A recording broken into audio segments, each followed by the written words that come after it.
Hi students, in this video we are going to discuss the continuation part of branchial respiration. So branchial respiration is carried out by gills. So those gills are different types depending on the position, shape and arrangement of gill filaments. So actually branchial respiration conduct cheyali ante fishes gaani crustaceans gaani prawns ఏవైతే ఉన్నాయో వాటన్నిటికి కొంత ఒక రకమైనటువంటి problems కొన్ని ఉన్నాయి. So ఆ ప్రాబ్లమ్స్ని ఓవర్కమ్ చేయడం కోసం వాటి యొక్క బాడీలో బ్లడ్ వెజల్స్ కానీ ఇవన్నీ కొన్ని మోడిఫికేషన్స్ చెంది ఉంటాయి. సో అలాంటి వాటిని మనం ఏమంటామంటే అడాప్టేషన్స్ అంటాం. అంటే సపోజ్ టెరిస్ట్రియల్ రీజియన్లో ఉండే ఎయిర్ను తీసుకోవడానికి అక్వాటిక్ రీజియన్లో నుంచి ఆక్సిజన్ని గ్రాస్ప్ చేసుకోవడానికి చాలా డిఫరెన్స్ ఉంటుంది. సో అలాంటి డిఫరెన్స్ని వాటర్లో ఉండి కూడా ఆక్సిజన్ని డిజాల్వ్డ్ ఆక్సిజన్ తీసుకోవడం కోసం అవి ఏం చేస్తాయి అంటే కొన్ని అడాప్టేషన్స్ అనేవి జరుగుతాయి. ఫస్ట్ అండ్ ఫార్మోస్ట్ ఏంటి అసలు ఆ ప్రాబ్లమ్స్ ఏంటి అంటే, సో ఇక్కడ మనం ఆ యొక్క ప్రాసెస్ చూసినట్లయితే, సో ఈ మీడియం ఏమంటున్నాం, medium is water for water. So water ఏదైతే ఉందో మనకి ఎయిర్కి మామూలుగా ఉన్నటువంటి అట్మాస్ఫియర్కి వాటర్లో ఉండేటువంటి ఆక్సిజన్ కంటెంట్కి కొంచెం డిఫరెన్స్ ఉంటుంది. Suppose so water is 100 times, how many times? 100 times denser than air. So ఎయిర్లో ఉన్నటువంటి ఆక్సిజన్ తీసుకోవడానికి వాటర్లో ఉన్నటువంటి oxygen which is dissolved oxygen తీసుకోవడానికి డిఫరెన్స్ ఉంది. So high denser means low diffusion. So high density ఎక్కువ ఉంది అంటే ఆటోమేటిక్గా డిఫ్యూజన్ అనేది తక్కువ ఉంటుంది. సో డిఫ్యూజ్ అవ్వకపోతే మనకు ఆక్సిజన్ ఆ యొక్క ఆర్గానిజమ్స్కి ఆక్సిజన్ అనేది రాదు. సో ఆక్సిజన్ కంటెంట్ కూడా, సో వాటర్లో oxygen content is 20 times less than air. So air medium ఏదైతే ఉందో ఎయిర్ మీడియంలో కంటే ఎంత తక్కువ ఉంది కంటెంట్, 20 times తక్కువగా ఉంటుంది. 20 times oxygen content is low. So 100 times denser. So continue. So the rate of diffusion is very low. Rate of diffusion is 5 lakh times less than the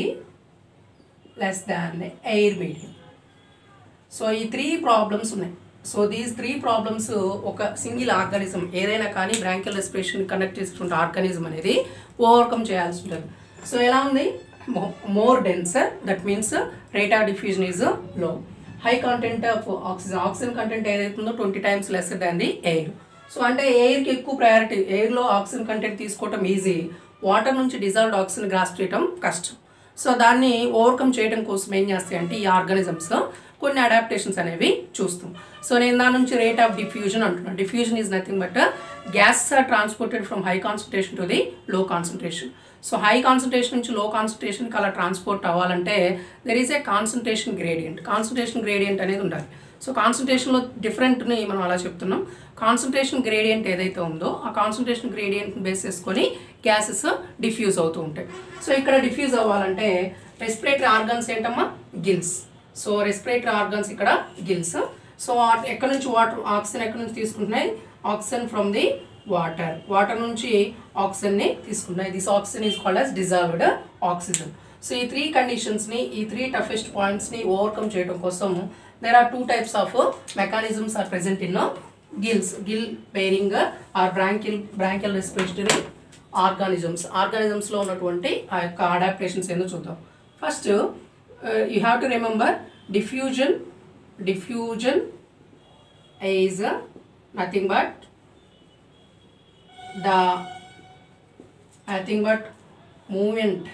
moving of gases high concentration to low concentration. High concentration నుంచి low కాన్సన్ట్రేషన్కి వెళ్తాం. Compulsory ఏముండాలన్నాను, concentration gradient ఉండాలి. So ఇలాంటి ఈ యొక్క పాయింట్స్ని overcome చేయడం కోసం మనం ఇక్కడ 2 types ఆఫ్ అడాప్టేషన్స్ ఈ యొక్క ఆర్గానిజమ్స్లో చూడొచ్చు. 2 types ఆఫ్ అడాప్టేషన్స్ ఏంటి ఆర్గానిజమ్స్లో అంటే నేను ఆల్రెడీ చెప్పాను. సో ఇక్కడ డిఫ్యూజనే మనకి మెయిన్ కంటెంట్, కోర్ కంటెంట్ ఏంటి అక్కడ అంటే డిఫ్యూజన్ ఎలా అవ్వాలి అనేది. సో మనం ఇందాక చెప్పినట్లుగానే ఆక్సిజన్ కంటెంట్ ఏదైతే ఉందో హై కాన్సన్ట్రేషన్ నుంచి లో కాన్సన్ట్రేషన్కి వస్తుంది. సపోజ్ ఇక్కడ మీరు చూసినట్లయితే సో 2 types ఆఫ్ మెకానిజమ్స్ ఉన్నాయి. So co-current mechanism. One more is counter, means opposite, counter current mechanism. So one is co-current, another one counter current mechanism.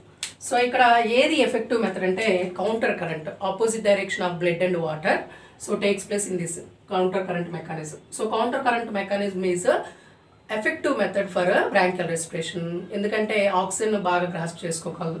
So ఎప్పుడు కూడా కో-కరెంట్ మెకానిజం చూద్దాం first. So దీంట్లో 50% of oxygen మాత్రమే body grasp చేసుకుంటుంది, కో-కరెంట్ mechanism. So కో-కరెంట్ మెకానిజంలో రెండు, one water, at the same time blood. So suppose ఇక్కడ water తీసుకుందాం, ఇక్కడ వచ్చేసి blood is deoxygenated blood. So deoxygenated blood తీసుకున్నాం. సో ఇక్కడ మనకి ఈ పర్టికులర్ ఏదైతే ఉందో ఇటు ట్రాన్స్పోర్ట్ అవుతుంది. సో సేమ్ డైరెక్షన్లో వాటరు ప్లస్ బ్లడ్ ట్రాన్స్పోర్ట్ అవుతాయి, దాన్ని కో-కరెంట్ డైరెక్షన్. ఏదైతే కో-కరెంట్ మెకానిజం ఉందో దాంట్లో సో ఇది బ్లడ్ వెజల్ అనుకుంటుంది. ఈ బ్లడ్ వెజల్ ఏదైతే ఉందో డిఆక్సిజన్ బ్లడ్ అనేది ఇక్కడ నుంచి ఇలా ట్రాన్స్ఫర్ అవుతుంది. సో ఇక్కడ ఏమవుతుంది, వాటర్ అనేది ట్రాన్స్ఫర్ అవుతుంది. సో ఈ డిజాల్వ్డ్ వాటర్ ఏదైతే ఉందో, డిజాల్వ్డ్ ఆక్సిజన్ ఉన్నటువంటి వాటర్ అంతా ఇటువైపుగాను, బ్లడ్ డిఆక్సిజన్ బ్లడ్ ఇటువైపుగాను ట్రాన్స్ఫర్ అవుతుంది. సో ఈ యొక్క పర్టికులర్ ఇదంతా ఏమో అక్వాటిక్ రీజన్ అయితే ఇదేంది అంటే బ్లడ్ వెజల్ కూడా దేంది, బ్లడ్ వెజల్ గిల్స్ దగ్గర ఉండేటువంటి బ్రాంకియల్ ఆర్టరీ ఆ రీజన్ ఉంటుంది. సో ఇలా ఉన్నటువంటి దీనికి మనకి ఇక్కడ వాటర్లో 100% ఆఫ్ ఆక్సిజన్ కంటెంట్ ఉంది అనుకుందాం. సో ఇక్కడ నుంచి 90%, 80%, 70, 60, 50%. సో కాన్సన్ట్రేషన్ ఇలా డిక్రీజ్ అవుతూ, అంటే కాన్సన్ట్రేషన్ ఇలా ఉంది అనుకున్నాం. సో బ్లడ్ డిఆక్సిజన్ బ్లడ్ ఇలా ట్రాన్స్పోర్ట్ అవుతుంది. సో దీంట్లో ఫస్ట్ అండ్ ఫార్మోస్ట్ 10% ఆక్సిజన్ ఉంది. ఆ 10% ఆక్సిజన్ తర్వాత 20%, 30%, 40%. సో అల్టిమేట్లీ 50% రీచ్ అయిన తర్వాత ఈ రెండు ఒకే డైరెక్షన్ ఉన్నాయి కాబట్టి ఇక్కడ ఏం జరుగుతుందంటే కాన్సన్ట్రేషన్ ఈక్విలిబ్రియం అవుతుంది. సో ఈక్విలిబ్రియం క్రియేట్ అవుతుంది. అంటే ఇక్కడేమో కాన్సన్ట్రేషన్ ఎక్కువ ఉంది, డిఫ్యూజ్ అయింది, కాన్సన్ట్రేషన్ గ్రేడియంట్ ఉంటుంది, గ్యాస్ డిఫ్యూజన్. బట్ ఇక్కడ ఈక్విలిబ్రియం వచ్చేసింది, there is no net concentration gradient. Automatically ఇక్కడ నుంచి ఓన్లీ 50% ఆఫ్ ఆక్సిజన్ మాత్రమే గిల్స్ వాటికి కావాల్సిన ఆక్సిజన్ తీసుకోగలవు, రిమైనింగ్ 50% వాటర్లోనే ఉండిపోతుంది. సో అందుకని చెప్పేసి కో-కరెంట్ మెకానిజము వీటికి అంతగా అడాప్ట్ అవ్వకపోయినప్పటికీ కౌంటర్ కరెంట్ మెకానిజం ఏదైతే ఉందో దీనికి బాగా ఎఫెక్టివ్గా ఉంటుంది. సో ఇక్కడ చూపించినటువంటి రెండు కూడా గుర్తుంచుకోవాల్సింది, కో-కరెంట్లో వాటరు ప్లస్ బ్లడ్ రెండు ఒకే డైరెక్షన్లో ట్రాన్స్పోర్ట్ అవుతున్నాయి. So there is no net diffusion. So equilibrium form అయిన తర్వాత డిఫ్యూజన్ అనేది ఉండదు. But what is the effective method? Effective method is nothing but counter current mechanism. Counter means order ఏదైతే ఉందో counter current mechanism అంటున్నాం. So counter current means nothing but opposite direction of flow. Opposite డైరెక్షన్లో ఏమేమి flow అవుతున్నాయి ఇక్కడ చూడొచ్చు. So ఇక్కడ ఎంత అయింది, ఓన్లీ 50% అయితే ఇక్కడ మోర్ దాన్ 50% ఆక్సిజన్ని గ్రాస్ప్ చేస్తాయి. ఏంటి అంటే ఈ యొక్క గిల్ బేరింగ్ ఆర్గానిజమ్స్ ఏవైతున్నాయో ఆక్సిజన్ తీసుకోవడానికి perfect method for Gill bearing organisms. So వాటిల్లో ఫస్ట్ మనం వాటర్ ట్రాన్స్పోర్ట్ తీసుకుందాం. సో వాటర్ ట్రాన్స్పోర్ట్ ఏదైతే ఉందో ఈ పర్టికులర్ ఏరియాలో ఈ వాటర్ ట్రాన్స్పోర్ట్ అంతా ఈ డైరెక్షన్లో పాస్ అవుతున్నాం. సో వాటర్లో నుంచి 100% ఆక్సిజన్, 90%, 80%, 70%, 60, 50, 40, 30 అండ్ సో ఆన్. ఇలా ఆక్సిజన్ వాటర్ ఏదైతే ఉందో ఈ యొక్క డైరెక్షన్లో పాస్ అవుతుంది. సో ఇది ఒక డైరెక్షన్లో పాస్ అయింది, ఆపోజిట్ డైరెక్షన్ అన్నాం కదా. నెక్స్ట్ ఏంటి అంటే మనకి నెక్స్ట్ బ్లడ్ వెజల్ తీసుకున్నాం. బ్లడ్ వెజల్ ఏదైతే ఉందో ఇటువైపు ఆపోజిట్ డైరెక్షన్లో మనం చెప్తాం. సో ఇక్కడ ఉన్నటువంటి బ్లడ్ వెజల్ ప్యారలల్గా ఉన్నప్పటికీ లోపల ఉన్నటువంటి బ్లడ్ ఫ్లో మాత్రం ఆపోజిట్గా వెళ్తుంది. సో అలా ఆపోజిట్గా వెళ్ళేటువంటి బ్లడ్ ఫ్లో ఏ బ్లడ్ అయి ఉంటుందమ్మా, ఖచ్చితంగా deoxygenated blood. So deoxygenated blood ఏదైతే ఉందో ఆక్సిజన్ కంటెంట్ చాలా తక్కువ ఉంటుంది. సో ఇక్కడ ఉన్నంత అయితే ఉండదు. సో 10% ఆక్సిజన్తో స్టార్ట్ అయింది అనుకున్నాం, 10%తో స్టార్ట్ అయింది. సో ఆటోమేటిక్గా ప్రతిసారి వచ్చే ఒక ఆక్సిజన్ కంటెంట్ అంతా ఇక్కడ నుంచి డిఫ్యూజ్ అవుతుంది. ఈ 10% 20. సో ఇక్కడ నుంచి మళ్ళీ డిఫ్యూజ్ 10%కి మళ్ళీ ఒక 20%. సో ఇలా సో ఆ కాన్సన్ట్రేషన్ గ్రేడియంట్ అనేది ఎప్పుడు చూసుకున్నా కానీ రెండింటి మధ్యన డిఫరెన్స్ అనేది ఉంటుంది. So by the end of the time ఏమవుతుందంటే అట్లీస్ట్ 85% ఆఫ్ ఆక్సిజన్ అనేది ఈ యొక్క డిఆక్సిన్ బ్లడ్ అనేది తీసుకొని ఆక్సిజనేటెడ్ బ్లడ్గా కన్వర్ట్ అవుతుంది. డిఆక్సిన్ బ్లడ్ అంతా కూడా ఆక్సిజనేటెడ్ బ్లడ్గా కన్వర్ట్ అవుతుంది. Oxygenated blood. సో ఇక్కడ వచ్చేటువంటి అవుట్పుట్ ఎంత 85% ఉంటే ఇక్కడ 50 తోటి ఆగిపోతుంది. అందుకని ఏది ఎఫెక్టివ్ మెథడ్ అంటే ఇది ఎఫెక్టివ్ మెథడ్గా చెప్పొచ్చు. సో ఎందుకు అంటే ఇక్కడ ఒకటి ప్లే చేస్తుంది కాన్సన్ట్రేషన్ గ్రేడియంట్. ఇక్కడ కాన్సన్ట్రేషన్ గ్రేడియంట్ మిడిల్కి వచ్చేసరికి ఈక్విలిబ్రియం అవుతుంది. ఇక్కడ కాన్సన్ట్రేషన్ గ్రేడియంట్ అనేది ఈక్విలిబ్రియంకి రాదు. సో ఒకటి ఈ డైరెక్షన్లోను, బ్లడ్ ఈ డైరెక్షన్లోను, వాటర్ ఈ డైరెక్షన్ ఉంటుంది. కాబట్టి ఎప్పుడు concentration gradient between oxygen and blood, between water and blood మధ్య ఉండటం వల్ల ఈ యొక్క ఆక్సిజన్ టేకింగ్ ప్రాసెస్ ఏదైతే ఉందో బాగా జరుగుతుంది. అందుకని ఇది ఎఫెక్టివ్ మెథడ్గా చెప్తాం. Thank you for watching.